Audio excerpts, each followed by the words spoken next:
Looking at ancient Rome, looking at where the people lived and the monuments they built, all in the center of the city, what about the city of the dead?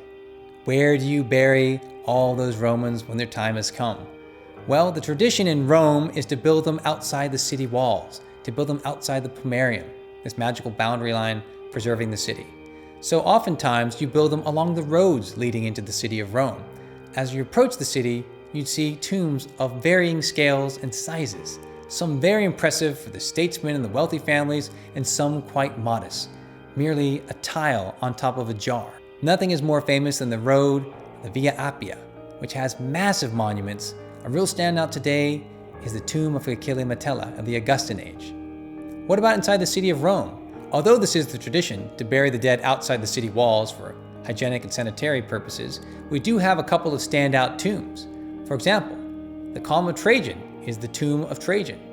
Across the way, you have the Republican tomb of Bibulus at the foot of the Vittoriano monument. Right by the Austrian gate, you have the Augustan tomb of Cestius. The most impressive tombs from Imperial Rome are the mausoleum of Augustus, built in the northern Campus Martius, accommodating 100 years worth of emperors, and the mausoleum of Hadrian, which is today's Castel Sant'Angelo. So massive and so well preserved, it was used as a fortification in the papal period.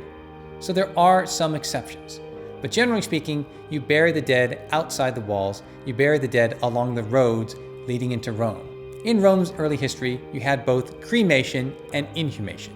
But by the Augustan age, as the city is becoming quite industrialized, you have the rise of the columbarium tombs.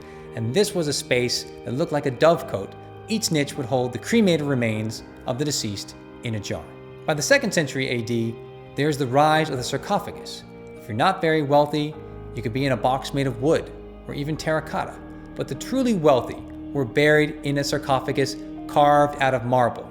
In the 3rd century AD, when Rome was going through a crisis throughout the empire, you don't have much monumental building going on in the city of Rome. Emperors don't last that long. But some of the most impressive monuments constructed are the carved tombs.